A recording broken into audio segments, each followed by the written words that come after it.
what we're doing, the way that we farm and the produce that we raise and the mass uncertainty in everything that we do day to day is enough Yeah. stress. Yeah. But when No. you have contracts to do projects on your farm that are government funded contracts, and when they renege on those contracts, it makes you not ever want to trust a government entity ever again. Yeah.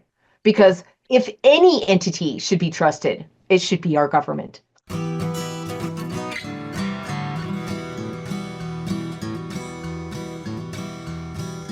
Welcome to the Real Organic Podcast. I'm Linley Dixon, co-director of the Real Organic Project.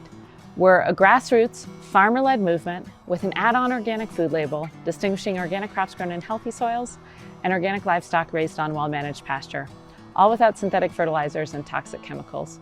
You just heard from Missouri farmer Liz Graznak. Her farm, Happy Hollow Farm, is one of many, including my own, to have just learned that a good chunk of our annual sales are gone.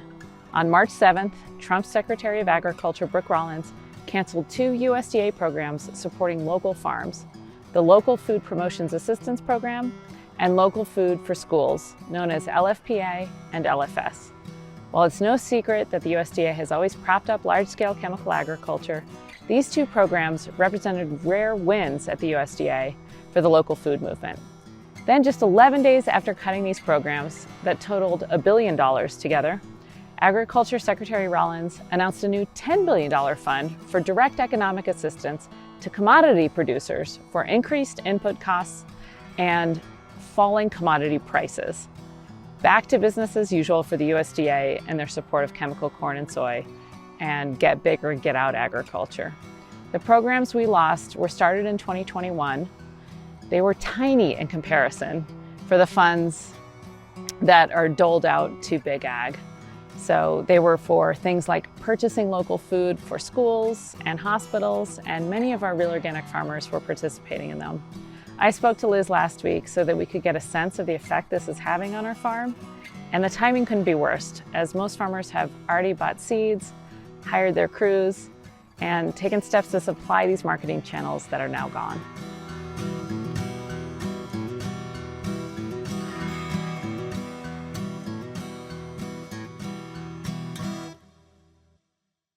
Welcome to the Real Organic Podcast, Liz. It's so great to have you here. Thanks, Linley. I'm ho Thanks. I'm hoping you're already kind of famous in the organic community, but for those people who don't know you yet, I mean, you and I actually started our farm the same year in 2010, I Oh my think, gosh. somewhere Yeah. around there. Yep. And so you've been around for a while, and it was kind of hard for me to admit that like I'm no longer a young farmer anymore. But in a way, Yeah. it's like your kind of origin story is out there, and we really Mhm. want to hear like what's going on with your farm now. Kind of the changes that have been happening with the new administration, and just a way for the community to get to hear from you again and get to know what's how far your farm has progressed since you were on. I guess Chris Blanchard is when I first heard about you. Yeah, years ago. Um, I started like so many other beginning young, bright-eyed farmers back in 2010. Yes, in 2010. Really small scale. I mean, less than an acre when I first started. And it was just me. And I had interns for the first few years. I had part-time employees for the first few years. And I would say the year right before COVID, and then the year of COVID, and the 2 years after COVID, um, the farm kind of took off in expansion a little bit, growing, more acres, more product, selling so much more product. And also, like many, many farms, I was doing CSA, I was selling at farmers markets. Um, I started off with veggies, but added flowers pretty quickly to just, try to make my life even more complicated. I love growing things, and it just seemed like a super good fit when I added flowers. And we grow a lot of flowers and a lot of veggies now. In the last 6 to 7 years, I would say sort of right post COVID, the 2 years after COVID, um, it seemed like the pool of interested younger folks that were looking for jobs on organic vegetable farms started to sort of disappear. Oh, And the interesting. people applying for jobs were not around. The people applying for internships were not around. But that also, I think, coincided with the really big jump in local nonprofit farms. Oh, interesting. Okay. And a lot of those folks that were working for me in the first 10 years of my farming, um, weren't as interested in living in the country anymore. They were finding opportunities that were in town, doing what they wanted to do, but it was in town. And so that pool of potential employees was really sort of drying up. And Hmm. I was forced with deciding either to significantly scale back, stop farming, or make the jump to hiring H2A workers. And I made the jump to hiring H2A workers. And not only did that jump explode the potential growth of my farm, but I've met and am now working with some amazing, fabulous human humans, and I've learned Spanish, and yes, so I have the joy and pleasure of working with some amazing folks that are from Mexico, and that now are, many of them are in their fifth year, working for me. And my farm has expanded exponentially, more than, over the last 3 years, I would say easily the last 3 years, we have tripled our production.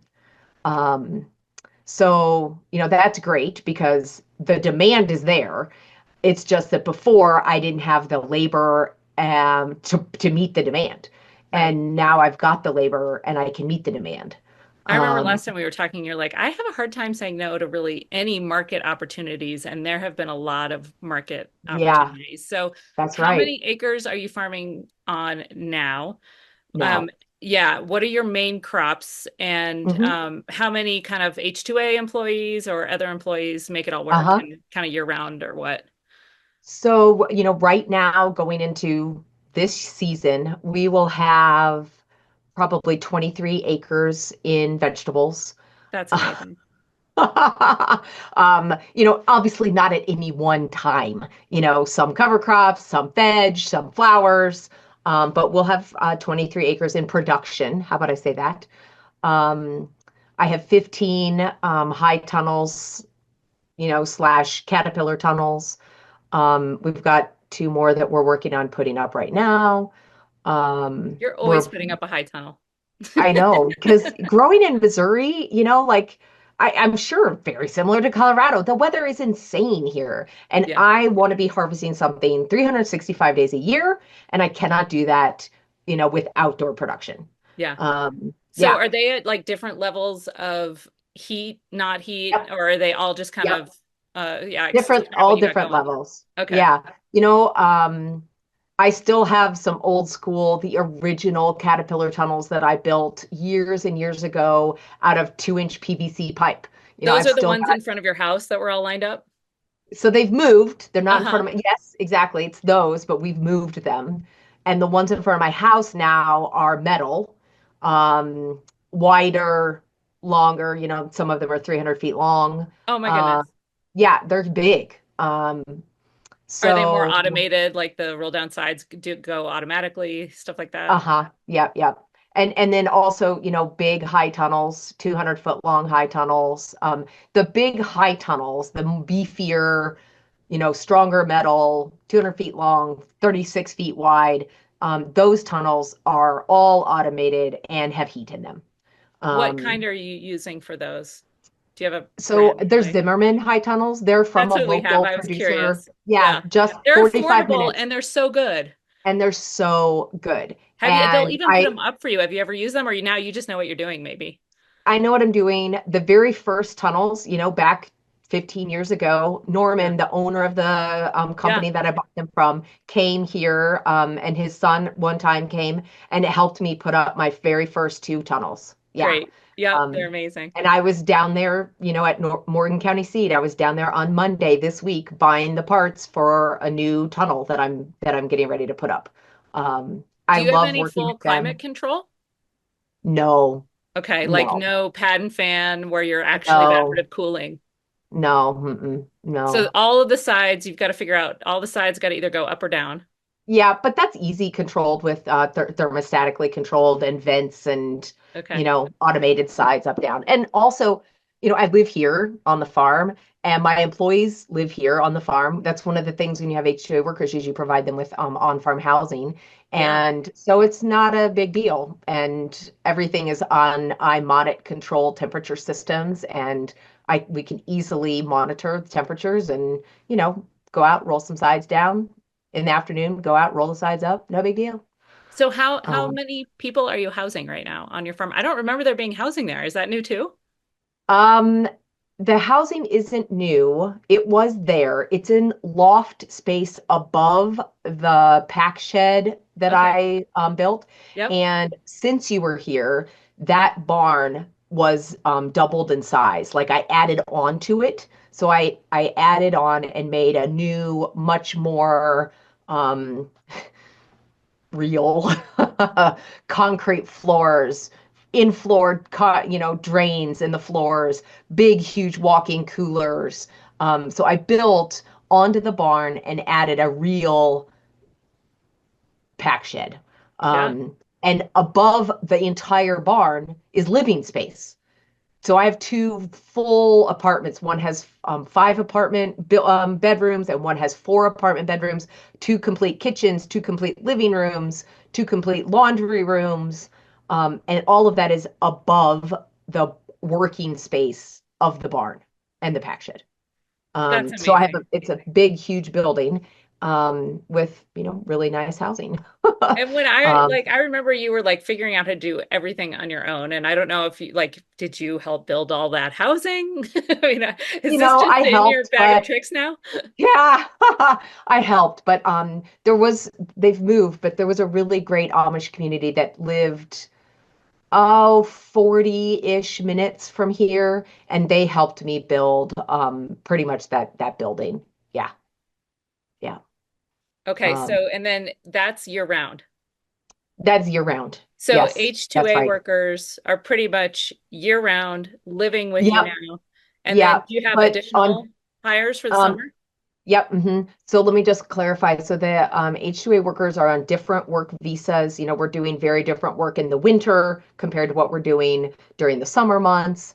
So those job descriptions are pretty different, and they're on different visas and they're Gotcha. different people. I have Okay. a crew that's here for the winter doing wash, pack, sorting, grading work in the pack shed for the winter months, and then in for those, spring, summer, sort of fall months that we're doing like mostly outdoor growing production stuff. It's a different visa, just to Okay. be clear. So it's Yeah. different people. Yeah. But yes, year-round employees, like it takes year-round employees to run a year-round vegetable farm. Um, And you're and then retraining. I guess I don't even fully understand. Do you have to like retrain each time there's a new contract or No, people come back? because these are the same guys that started with me, two guys that started with me 5 falls ago are here now and have been here every year. It's just that they go home Uh-huh. for a period of time and then they come back. And Okay. my winter crew is the same. They're here for 5 months for the main winter, mostly, um, um, mostly like uh indoor work season, and then they go home, and then they come back next winter, and then they go home and they come back next winter. So this winter is the third winter that I've had those employees for the winter months, and it's the fourth full summer growing season that I've had the like outside production crews folks. So yeah, no more retraining. They're telling me literally, Liz, the plants in the greenhouse are too big. We either need to move them or, it's ready to get them in the ground. You know, Yeah. yeah. Yeah. They know what they're Uh, doing. They And all of totally this, do. it's like not what you necessarily envisioned, but it's just to meet market demand. It is what I saw as meeting the market demand. Yeah. I mean, the veggies and the flowers almost can sell themselves if I have them. And if I Uh-huh. have them, I can sell them. Um, Talk about and those marketing channels and how, like, various programs yeah. and stuff that have kind of increased the demand. hmm Um, my farmer's market, local farmer's market in Columbia, um, oh my gosh, how many years ago was this? And Columbia's like 45 minutes or something Columbia's 45 away. minutes from here. Yeah. Yeah, it's super, it's like not crazy terrible far. It's not a terrible drive. Um, it's bad that I can't tell you the exact year. I should know that. But Columbia finally, the city council finally got on board, and we have a permanent pavilion now.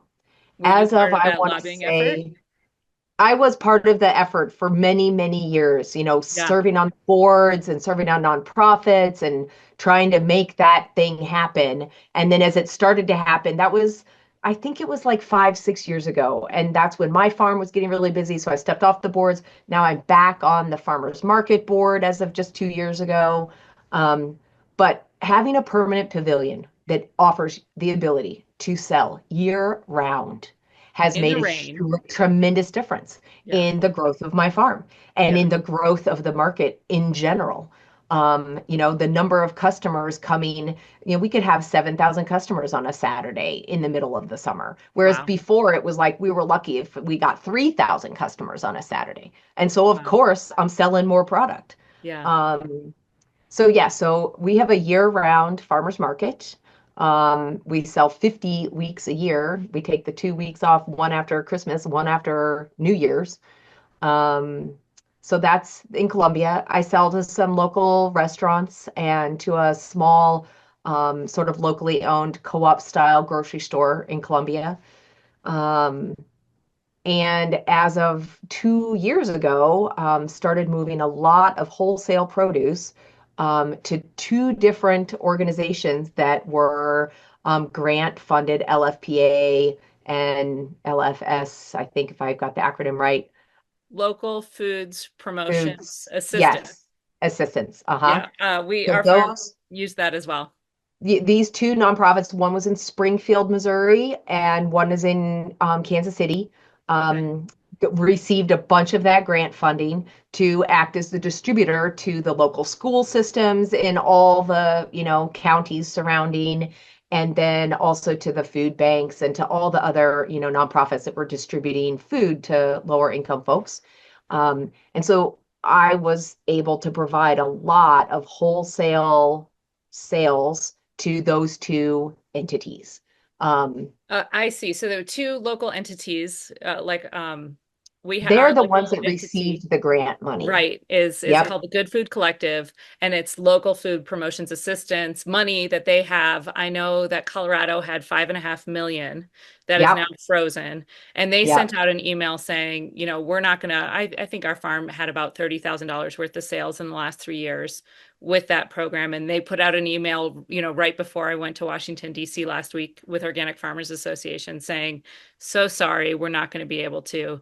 And we have a Continue. much smaller, we have a 2 acre farm, Uh-huh. so I had, no idea what percentage, but for us, that was a significant percentage of our Yeah, farm's income.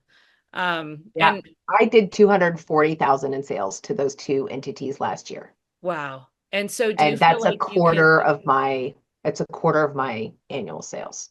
Let I me know just you be very were, open and that's, honest with that's you. massive, Liz. It's Um, massive, and I have barely even had time because literally it's, I found out on what I find out Sunday night, I think, oh, in you amongst all just the found other out things. this week, like last Just found Sunday. out. Okay. Uh-huh. Um, I haven't barely even had time to like process it really because it's going to significantly affect, I mean, the number of employees that I have, who's going to have to be laid off. I mean, I cannot make up that amount of sales anywhere. It's just maybe in a few years over a few years of working to try to come up with new sales avenues and new sales channels, but there's literally no way that I could come up with that. Yeah. And yeah, And it's so the middle of March. Like it's this the middle is of March. so late in My the season to greenhouse be getting this is information. full.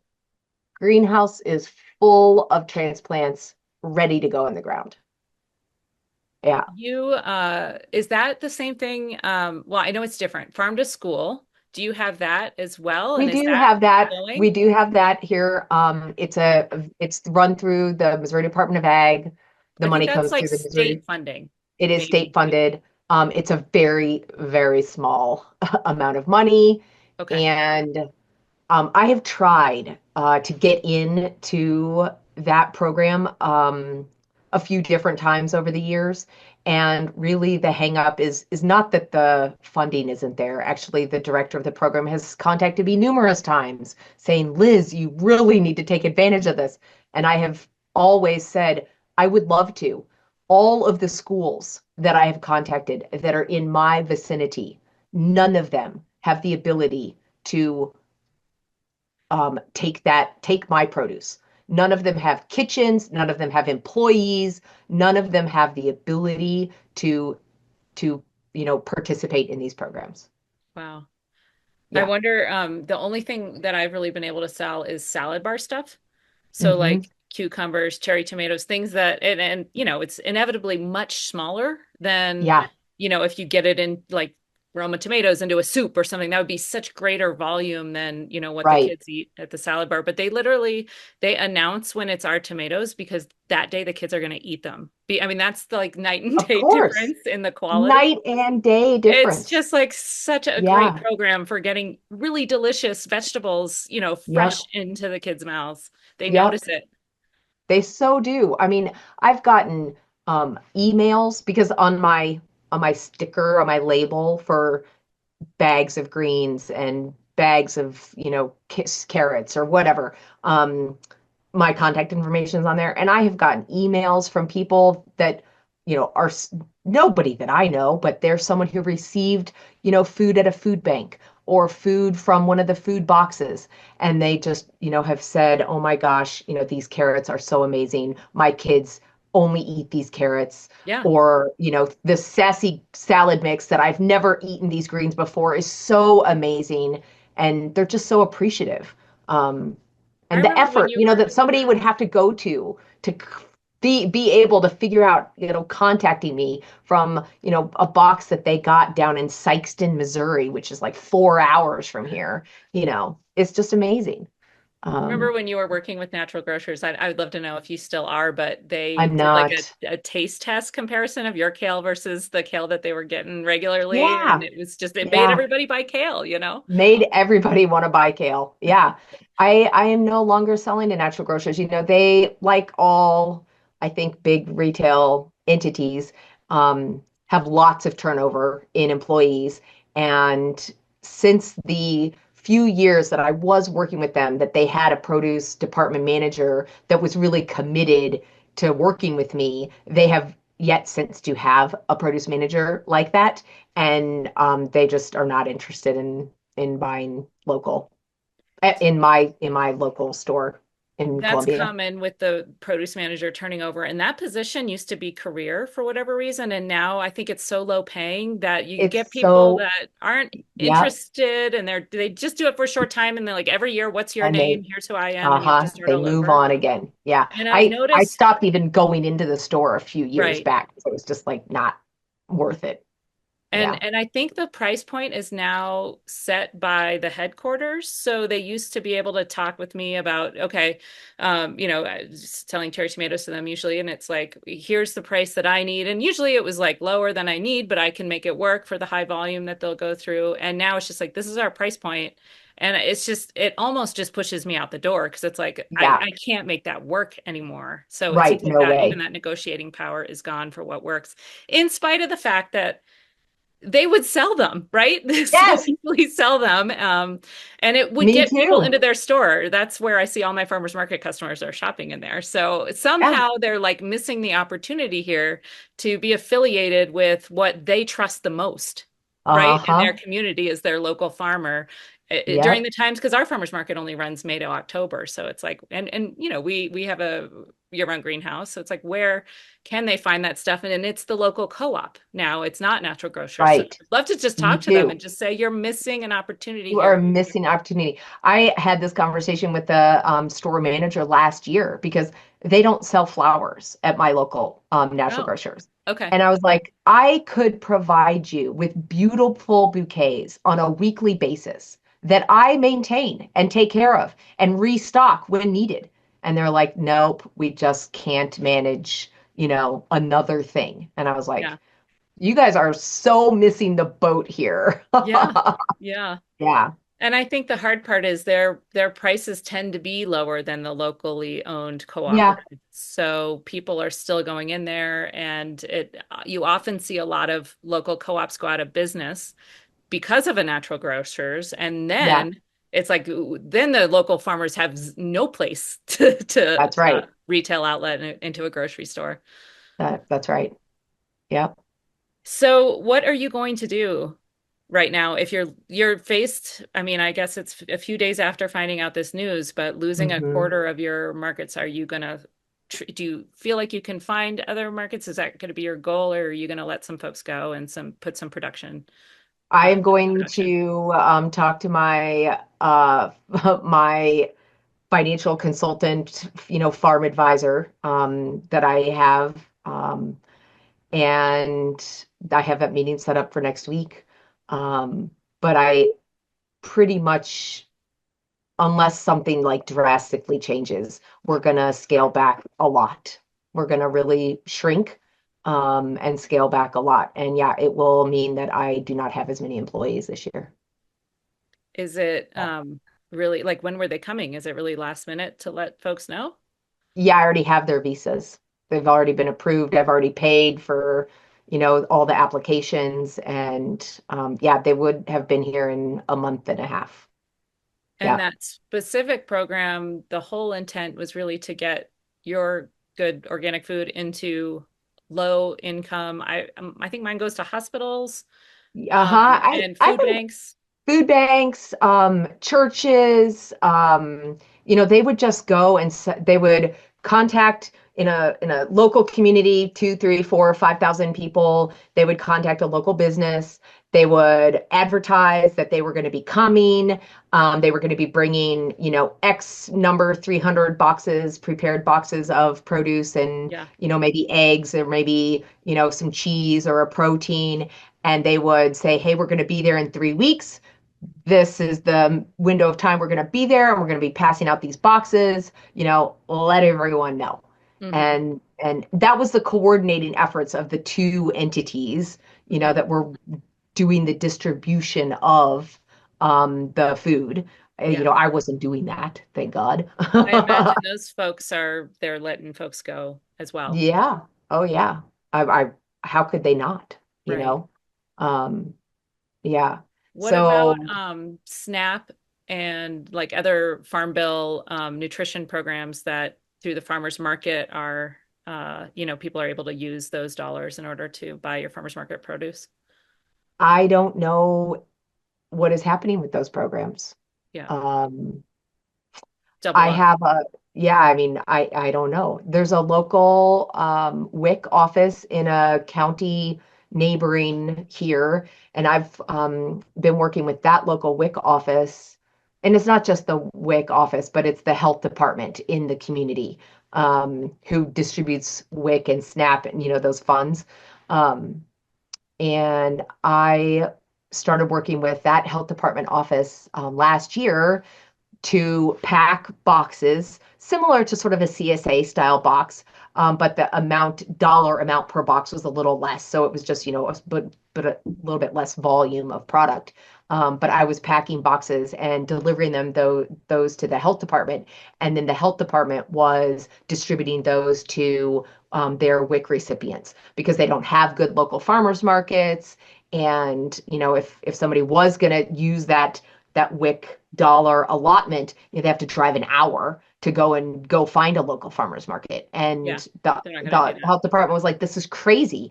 Yeah. And we can work with you and you just bring us the boxes. How fabulous is that? Um, I hope that that money is still going to be there. Yeah, I think it's kind I of unknown because so I was just in DC and yeah, they have to I forget the exact number. I think it's 230 billion out of the farm bill. And 70% of the farm bill is nutrition, and that's where SNAP lives and stuff. So it's not looking good for programs like that to continue. Of course, they might just continue this awful. summer because the farm bill, like it's been extended. Uh-huh. So it's still being debate. They're still trying to figure out what they're going to cut. So I imagine there's maybe, unless those funds are frozen. I don't know. Yeah. But there's I a mean, lot of how uncertainty could right they now. do that?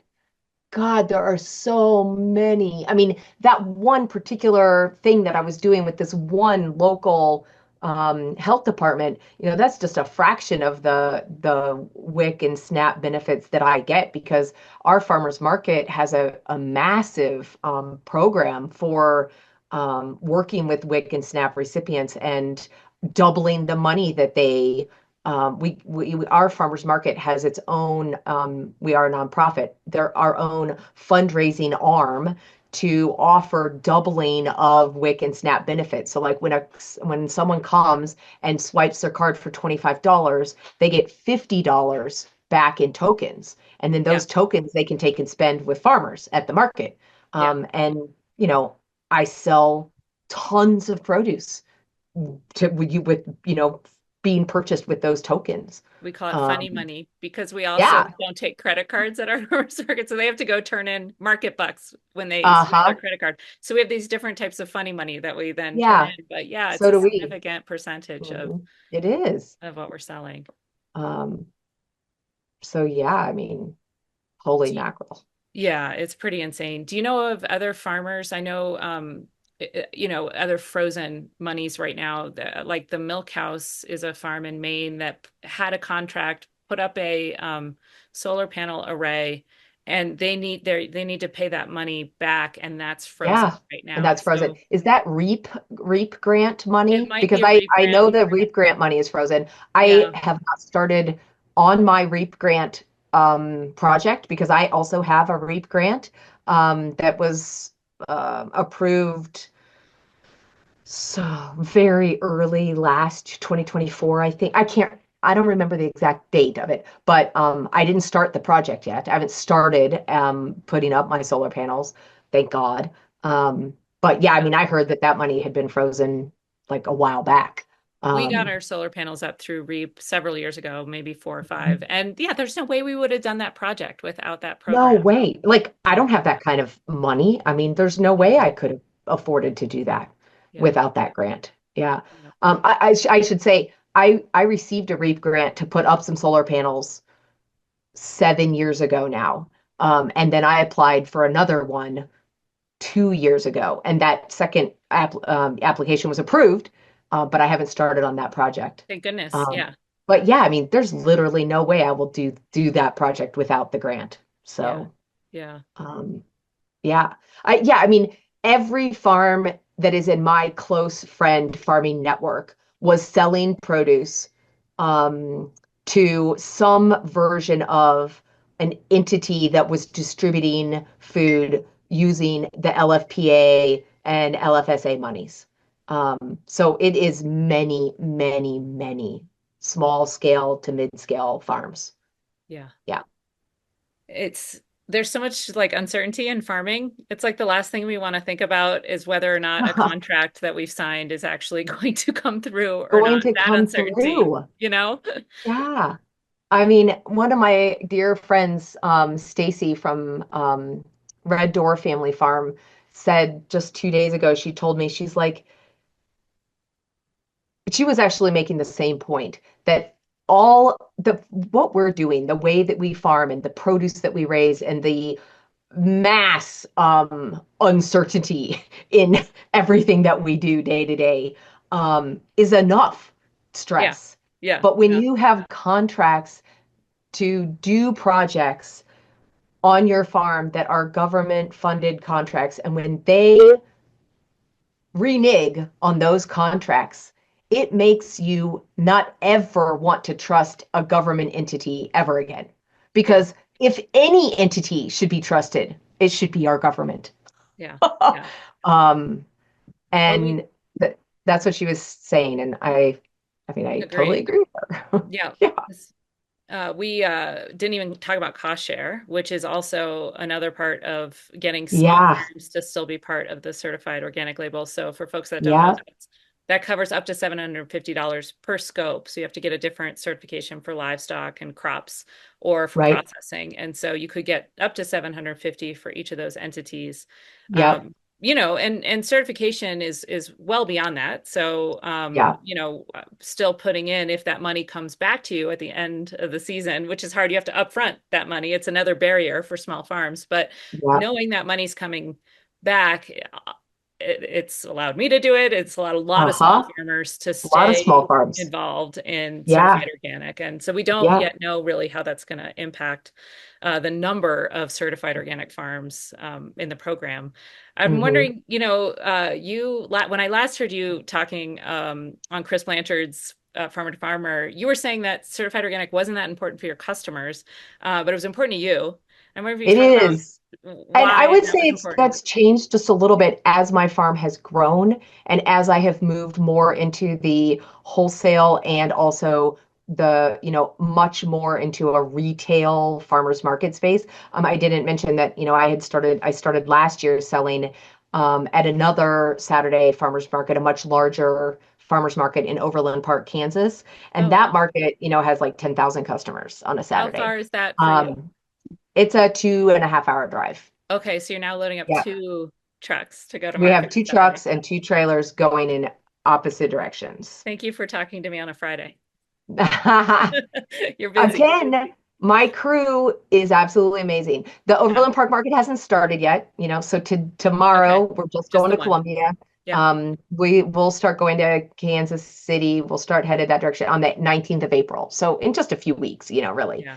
Um, but um, where was I going with that? Certified organic is Oh, now more sort of. important to you Yeah, because you're right. selling a lot more wholesale. Selling at in a retail space with so many customers that don't know you, the seal matters and the recognition and the trust in the USDA label, it matters to people and it sets me apart from everyone else that's out there. Yeah. So in a retail market space, I think it's much more important now.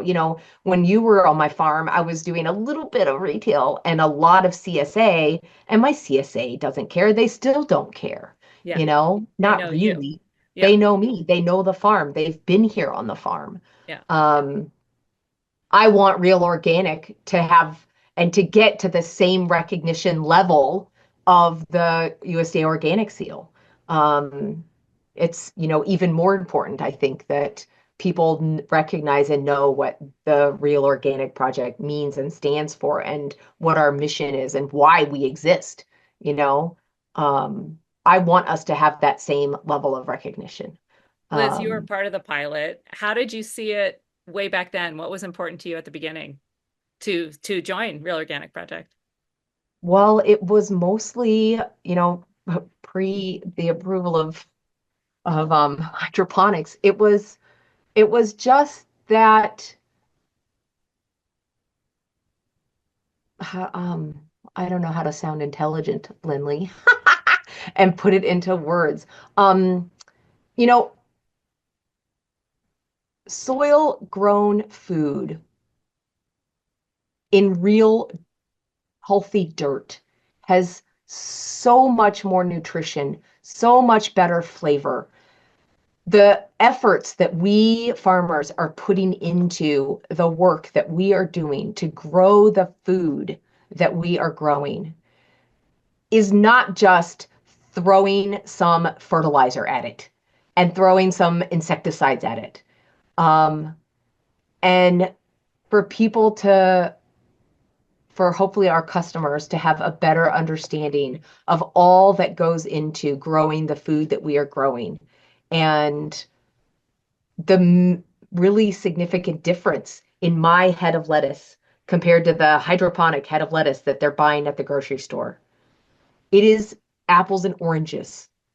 And I mean, that's why it's important to me. And that's why I really want the label to have the recognition and the respect that it deserves. Because I am, my farm, your farm, all of the farms that are growing the way that we are growing food, it is not the same at all. Yeah. Um, You do such a good job at putting that label up at market and then posting every week. I always see it there and I'm so grateful for it. But it is hard to get launch something off the ground that really has no yeah, recognition and it so takes time. And impossible. we forget that Does. organic is like 100-year-old movement. And, we're Yeah, kind of starting from scratch again. starting from scratch. And so all of us, and even those that aren't yet real organic certified, we all need to be doing this work and be doing the work to get that sticker on our packaging and do the promotion that as much as we can do it, to get the word out there and to talk about it with our customers. Um, I've got these flyers that I put up at my booth every Saturday that talk about my farm and talk about the Real Organic Project. And um, it's hard to have a conversation at the farmer's market when you're Yeah. so busy. But Yeah. if you can put a flyer in somebody's hand and then they email you later or they talk to you next week, because they read the information on the flyer, um, you know, it does. It's word of mouth and it takes one conversation at a time. Um, but yeah, it's going to take Tell time. us tell us a little bit about your experience on the National Organic Standards Board. Most people that Um, get on that board have a full-time job that's paying their way to be there. right. And because it is so much time there, it's Yeah. so hard to get a real farmer on that board and have it work for them. And have it work. And that's why I had to step down because I was not living up to my expectations for what I felt I needed to be doing to be a productive and contributing member of the NOSB. And I was not willing to just do it half-assed. And I was doing it even less than half-assed because there was just no way that I could give the amount of time needed to the board to do the work that they required of me and be a full-time farmer that depended on me and the $4 heads of lettuce that I was selling. Um, I Yeah. mean, I barely made it a year. And I felt bad, having gone through the whole effort to contact all the people that I needed to contact to write letters on my behalf in support of me to be, nominated to the board and then, OFA and uh, the other organization I'm NOC, National blanking. Organic Coalition. Yep, yeah. Both of We those supported you, but I organizations remember thinking were this might supporting me. keep Liz from getting on the board. We read a letter, but No, they both, it wrote worked. letters of support for me and Yeah. and I was so grateful. And so I felt really bad saying, I can't do this. I've got Yeah. to step down and not be doing this. Um, but I had to. I mean, for the sake of my life, my family, my farm, my business, Yeah. there was no way I couldn't do it. It really, I mean, what we are arguing for is for it to be a paid position. Uh, Yeah, it really has made it so that the corporate voice is the only is thing that the only lasts. voice. Yeah, Yeah, it's the only voice, because they can which is afford to send so, someone and pay them. yeah, it's just it's really unfortunate. It's really unfortunate. Yeah. So we've started as, fighting that hydroponic battle back in 2017, but now, we're whole farm. We've got higher standards for livestock and animal welfare and all of that stuff. Yep. How does that strategy feel? We've got about 1,000 farms. You're on the executive board now. Yeah. What are your hopes realistically? Do you feel like we can have an impact and over how long? I of course feel like we can have an impact and all things that are the most effective and um all movements are grassroots and to begin with, so we just have to keep the momentum going. And there's way more than 1,000 small scale certified organic farms out there, and all of them should be signed up and be members of Real Organic Project. We just have to find them and get them signed up. And get them on board and get them rooting for us and get Inspired to join. them and get them inspired and then get them talking to their customers, and then it'll just go out from there. um I love it that we're, whole farm. I mean, farms are such huge entities, even if they're really tiny. There's so much more than just the, 100 row feet of lettuce that they're growing. Or, I mean, I have chickens on my farm, that we sell eggs. And when I very first started, I was raising pigs. I've got an orchard on my farm. I mean, I'm doing more than just growing vegetables or flowers. So yeah, I think that it's great that we're a whole farm, focused now.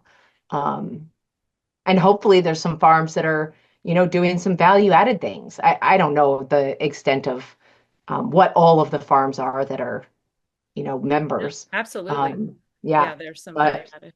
yeah, um, yeah, we need every single farm that's like us, Linley, to be members of ROP.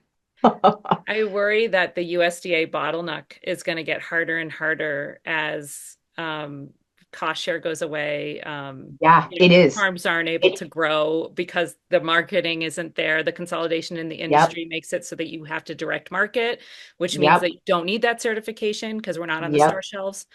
I Um, agree. I agree. we'll I just have do. to I be agree with aware that. of what's going on. I mean, there are a lot of small scale farms in my very, Columbia centered world that sell at my market that would not even consider becoming certified organic. Um, Many of them, you know, are not I mean, for all number of host of reasons.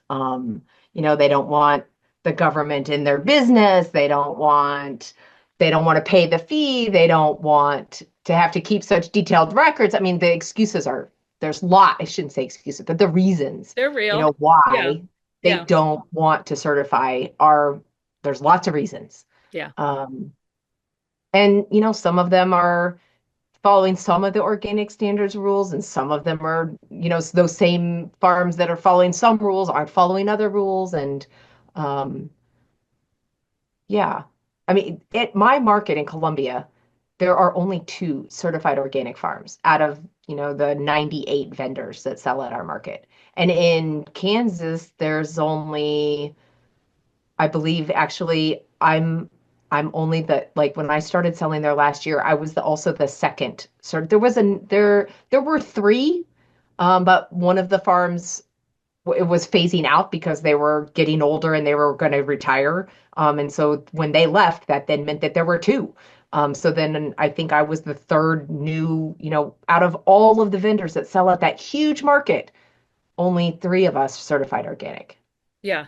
Um, The record keeping was a barrier for me at the beginning, and one of the best pieces of advice I got is those huge calendars that people used to put on their desks back before uh-huh. iPhone was just Uh-huh. like have one of those in the wash station and just write down what you did that day and Yeah. in those boxes. And that was kind of the first like, oh, I can do that. Yeah. How what do you have little tips and stuff for people that just like that it is overwhelming to think of how much you have to record?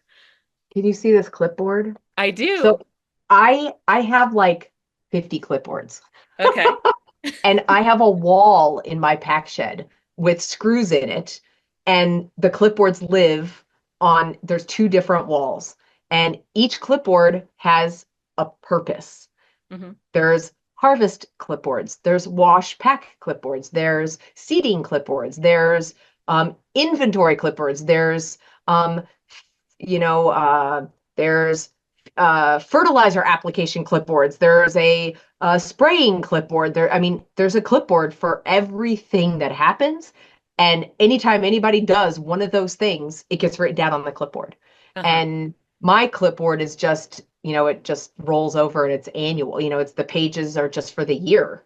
Uh-huh. Um, And I would love there to be an app that I could easily transfer. I mean, maybe I could even start using the app instead of the clipboards. Hmm. But right now we do it on clipboards. Yeah. Um, and Because and it's it super, wouldn't fit in the little day that I had. Your uh-huh. farm's a little more complex, but it's a great way to get started. Is But just start writing things down, just what you write do. it down. Yeah. Yeah. And One actually, notebook or 10 if you're a I Liz. always felt Yeah. like when I started having to keep track of those records, it made me so much of a better farmer Yeah. when I had to start keeping track of all that stuff Yeah. from year to year and just from, just for remembering, because there's no way you can remember all the things. Like, no way. Yeah. Um, When did I seed it? Okay, here started producing a little late. I would rather it get yeah, I a should week have earlier. had that Yeah. in the ground 2 weeks earlier, Yeah. so I need to seed that 2 weeks The earlier. next year you Yeah, I can mean, it adjust. really helped me become better at what I Mhm. am doing. Yeah. And then it made it so much easier for me to start training employees Mm. and for them to start understanding, why we have this schedule, and then also for them to say, you know, those onions that we planted, it was too late. Yeah. We need to do that weeks earlier.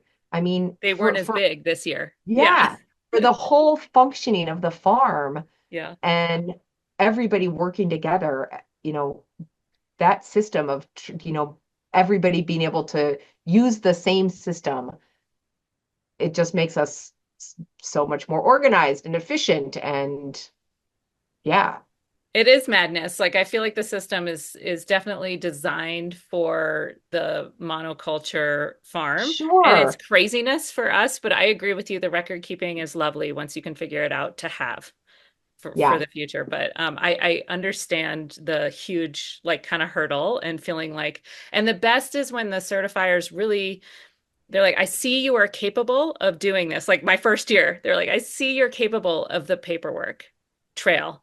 Get better here, And that was they worked with me. And I know they're like technically not allowed to do that, Yeah. but that first year, I Yeah. think it's really important to be okay, You have you to find tried. the right sort of fire.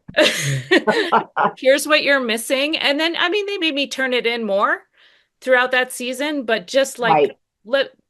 let us hold your hand a little bit more. I think we're needing that more in the organic community. And maybe that's where, Real Organic Project or other entities can come in and just say, Well, here's what you can do you do guys to have, get over so that first year. also through, also, I need to contact the Missouri Organic Association actually. So our Missouri Organic Association, in collaboration with um, Marbleseed and some other, nonprofits in other states, they received a huge grant. It was also, Ah, through recovery money. transition to Yes, the organic. transition That's to gone. organic. That Okay, money's gone. Yeah. it's gone. It's Well, frozen. it's frozen. Yeah, and it Well, was helping farmers I transition to organic. It's really I hard to was see. brought in as a Consultant. advisor, Hmm. consultant to help some other smaller farms Yeah. transition. Yeah. And um, That's awesome because that's something that the certifiers are not supposed to do because they exactly, consider that's what I was going to confidential say. business information to help us, which Right. is insane, but that's the way the program's set up. That's the way So the program is set up. we need Liz to be an Somebody's got to advisor. help the new farms Yeah. learn all the things that they need to be doing and Yeah. help them get good at those things. Such a great Yeah. program. Yeah. Yeah. Okay, Man. so I guess we'll follow this story maybe as it unfolds. Some things are frozen and might come back, but we really want to create an opportunity to hear from farmers that are experiencing this. So, Mhm. thank you for taking the time to kind of tell us what's going on. To Yeah. just kind of end on an upbeat note, like what are your favorite crops? What's really working for you right now, and what are you excited to be growing and selling successfully this year? Well, I mean, the season's just starting. Yeah. We are still harvesting hard, hot and heavy from fall planted tunnels, so we're still harvesting beautiful kales and Swiss chards and lettuces and spinach and green cut greens.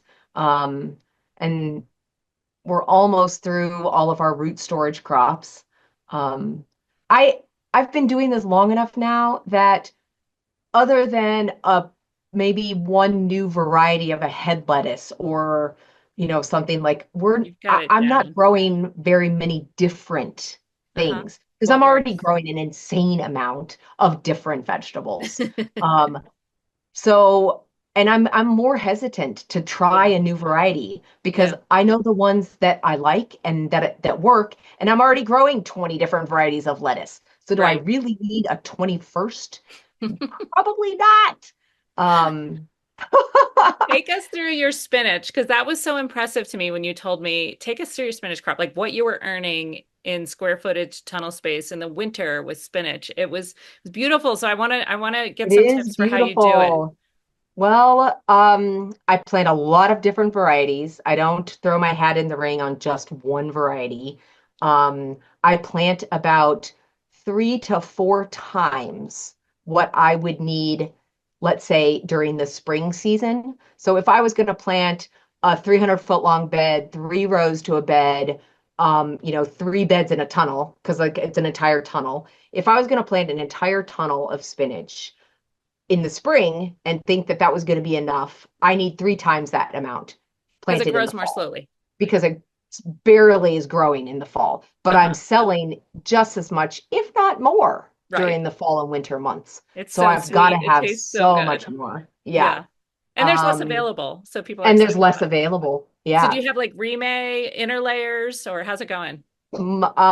I don't use any hoops or anything. We just throw the row cover right over the top of the beds, 1 layer, 2 layer, maybe 3 layers. We got really cold this winter, much colder than we have in many years. So we were doing 3 layers of row covers some nights when it was dropping down into negative temperatures. And it's And it's these are okay just laying right on the leaf. laying right flat on top. Yep, yep, Okay. right flat on top. Spinach is so tough. Do you use the Um, remay to help germinate or are there any secrets for germination? um, sprinklers, no Okay. drip tape, Okay. sprinklers watering the whole bed and watering, every other day until it's up. Lots and lots and lots of water Get it to up. get it to Yeah. germinate fast, to get it up. And when I direct seed, the same day I direct seed 5, 6, 7 flats of the same varieties in my greenhouse so To that I have transplants. transplants to fill in the holes It's because it's there's gonna be holes high no matter value what. tunnel space. Yeah, you Yep. you don't want And holes. I want to fill them in. What Yeah, about so slugs? I don't have a bad slug problem. Okay. Luckily, I don't have a bad slug problem. Once the spinach is up, it can handle kind of dry soil-ish. Like I don't want it to be wet in there Yeah. ever. Yeah. And if you can keep it wet and free of debris, no trash, no weeds, like we don't have bad slug problems. Like there's slugs here, but we do not have slugs. Are In my you spinach? No. hand weeding You bet. down a tunnel? Absolutely, you bet. Okay. Stirrupo weeding, hand weeding, absolutely, absolutely, you bet. And Yeah. then individual leaf harvest? No, grab that whole head, cut it off with a knife, just above And the then growing point, can you come and back? then it regrows. And Okay. people are so concerned about getting a leaf that's like a A smaller cut leaf or a leaf. big Yeah, leaf yeah, or a cut leaf. yeah. I don't Get give a over it. shit. No way, get over it. The spinach tastes great. It's delicious. People And buy it. I am not taking the time to hand pick spinach leaves. Yeah. Not in a million years. You're not worried about too long of a stem or whatever. Customers Nope. just are so In the crazy over winter, it. the sweetest part of the entire thing is the stem. That beautiful stem. Yeah, It's yeah. that beautiful stem. That's where the sugars are. Eat the stem. Oh my gosh. Yeah. Oh my gosh. Yeah. And you can harvest a lot of spinach in a short amount of time, cutting it off with a knife. And The you throw in can't make bins. that money up. Yeah, throw it in bins. Do you have It like a goes into a bubbler? walk-in cooler. We've got a bubbler sink that, we bubble it in and Is then it it a spins triple and wash, single, double? Is it pretty clean? single wash. Single Single wash. wash with some sanite in the water and Do you that's like it. dip your your Big spinner plastic and just go right baskets, into the dip it into baskets the into the tub, wash? throw it into this to the dryer, put it on high speed, drip, throw that water off of it. Don't, take the bin or take the crate, set it on the table, and then you're packing and I've moved away from this just happened last summer actually. I am packing all loose cut greens into big, um, corrugated and also with a little bit of holes in the bottom clamshell containers instead of in Oh, plastic bags now. hmm. And the life of the green, it doesn't matter what the green is, the life of the green is so much better for so Interesting. much longer in these clamshells that I'm spending an arm and a leg for because I'm buying ones that are compostable. I'm not buying just straight plastic clamshells. Yeah. Um, and I know compostable, but in a composting facility, they are compostable. Uh-huh. Um, Yeah, I wonder the if I would get quality customer of the rejection. green, Can you I get them I pretty thin? really I am hearing from the customers that the quality of the product in the clamshell is It's so worth much it. better. Yeah. They love it. Yeah. And so I'm going away from plastic bags. Okay. And these are like Yeah. how many, do you have different size containers or is I've it the got same different size? sizes. Yeah, I've got an Okay. 8 ounce size and a 4 ounce size. 4 ounces is for arugula, but the eight Yeah. ounces for bigger leafy greens. Yeah. Okay.